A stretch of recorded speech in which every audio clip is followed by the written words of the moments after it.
Welcome to Sri Academy Online Teaching Classes 2020-21। मैं नीलम त्रिपाठी आज एक नए विषय के साथ प्रस्तुत हूँ। वह विषय है सूरदास के पद। बच्चों, आइए हम पढ़ते हैं सूरदास के पद। आइए यहाँ पर आज हम दो पदों को समझते हैं। प्रथम दो पद में गोपियाँ उद्धव को उलाहना देते हुए कहती हैं कि आप तो बड़े ही भाग्यशाली हैं जो श्री कृष्ण के प्रेम जाल में फंसे नहीं हैं। और दूसरे पद में गोपियाँ कहती हैं कि हे उद्धव जी, हम लोगों के मन को तो श्री कृष्ण लेकर चले गए। अब किस मन से मैं योग रूपी साधना को स्वीकार करूं? अर्थात हमारे पास अपना तो कोई मन नहीं है। अर्थात कौन सा मन लगाऊं जो योग साधना रूपी ज्ञान को सीख सकूं। इस प्रकार से इन बातों को कहते हुए गोपियां उद्धव जी पर व्यंग करती हैं। तो आइए हम समझते हैं पहले पद को। यह पद सूरदास के भ्रमर गीत नामक रचना से उद्धृत है। उद्धव तुम हो अति बड़भागी। गोपियाँ कहती हैं, हे उद्धव, आप तो बड़े ही भाग्यशाली हैं। बड़भागी मतलब बड़े ही भाग्यवान हैं। अपरस रहत स्नेह तगातय, नाहिन मन अनुरागी।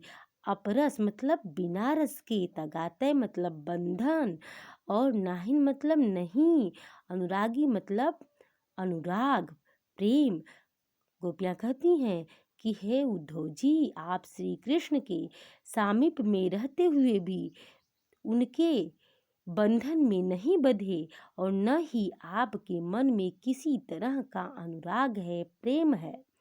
अर्थात आप प्रेम में अनुरक्त ही नहीं हुए और इसलिए आप उसकी स्थिति को समझ नहीं सकते।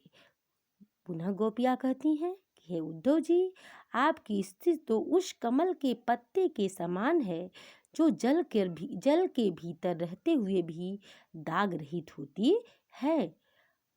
और कहती हैं कि हे उद्धव जी, आपकी स्थिति उस तेल से भरे मटके के समान है जो जल माह तेल की गागर और बूंद न ताको लागी। यानी आपकी जो स्थिति है उस तेल से भरे मटके के समान है जिसे जल में डुबोने पर एक भी बूंद उस पर टिकती नहीं है।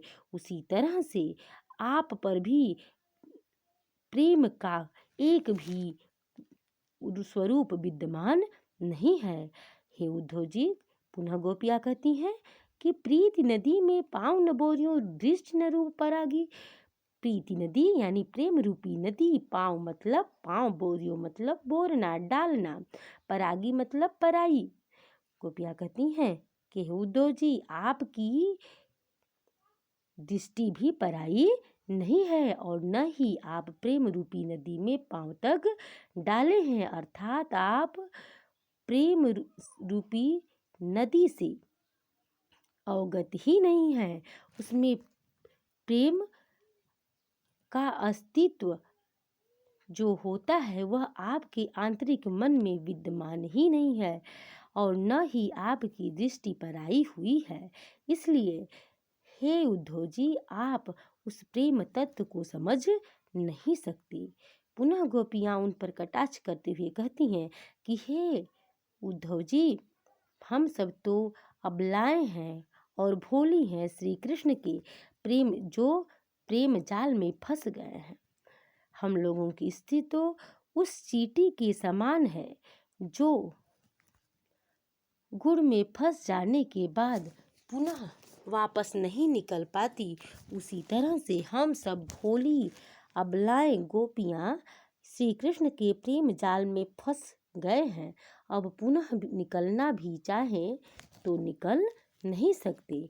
इसलिए हे उद्धव जी, यह योग साधना हम सबके बस का नहीं है। यह योग साधना का प्रभाव उन व्यक्तियों पर पड़ता है जो प्रेम जाल में नहीं फंसे होते। हम सब तो प्रेम रूपी जाल में फंस गए हैं। श्री कृष्ण जी हम सबके मन को चुरा लिए हैं और अब उससे निकलना हम लोगों के लिए बड़ा ही कठिन कार्य है। और यदि निकलना भी चाहें तो पीड़ा इतनी तेज है कि निकल भी नहीं सकते। इसलिए हे उद्धव जी हम पर कृपा करें, क्योंकि आप इस प्रेम के मर्म को समझ ही नहीं सकते। प्रेम के मर्म में जो पड़ता है उसे पीड़ा ही मिलती है और वह पीड़ा से यदि वह निकलना भी चाहे तो निकल नहीं सकता। इसलिए उद्धव पर गोपियाँ कटाक्ष करती हैं और कहती हैं कि आप बड़े ही भाग्यशाली हैं जो श्री कृष्ण के प्रेम जाल में नहीं फंसे, उनके प्रेम से सर्वथा अछूते रहे। हे उद्धव जी कहती हैं गोपियाँ कि आप हम पर यह प्रेम जाल को इसी स्वरूप में रहने दे। आइए दूसरे पद को समझते हैं। मन की मन ही माझ रही, कहिए जाई कौन पै उद्धव नाही परत कही। अवधि आधार आस यावन की, तन मन बिथा सही। अब इन जोग संदेशन सुन सुन बिरहन बिरह दही। चाहत हुती गुहार जितहि तय उत तय धार बही।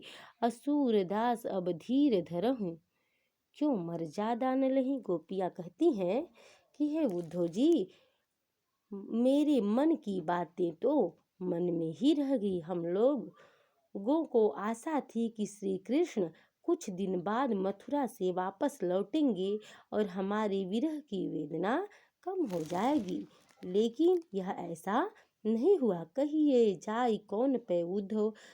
हे उद्धव जी मैं कुछ कहना भी चाहती हूँ तो वह कहा नहीं जाता, क्योंकि हम सबके मन की जो पीड़ाएं हैं और भी बढ़ गई हैं। अवधि आधार आस आवन की। गोपियाँ कहती हैं कि उनके आने का समय आधार जानते थे कि वह कुछ समय बाद आएंगे, इसलिए हम सभी गोपियाँ तन और मन से पीड़ा को सह रहे थे। लेकिन अब यह योग रूपी संदेश को सुन सुनकर विरह रूपी पीड़ा अत्यधिक बढ़ती जा रही है, और यदि इस विरह रूपी पीड़ा से बचने के लिए यदि मैं गुहार भी लगाना चाहती हूँ तो वह धार उधर ही बढ़ती जाती है, अर्थात वह अत्यधिक पीड़ा को पहुँचाती रहती है। इसलिए गोपियाँ कहती हैं कि हे उद्धव जी अब धीर धरहि, क्यों मर जादा न लही। अब हम सभी गोपियों से किसी तरह का धैर्य धारण नहीं किया जा रहा है। अब हम सब अपनी मर्यादाओं को धारण नहीं कर सकती, और क्योंकि हमारे पर श्री कृष्ण जी अत्याचार किए हैं, अतः हम सब गोपियाँ अब तन मन से व्यथा और पीड़ा को अत्यधिक नहीं सह सकते, और जितना ही आप हम सभी को योग साधना सुनाते हैं उतना ही हम सब की पीड़ा बढ़ती जाती है। If you have any further curious, contact me. Neelam Tripathi, mobile number 7388 33 56 28। घर पर रहें, सुरक्षित रहें। धन्यवाद।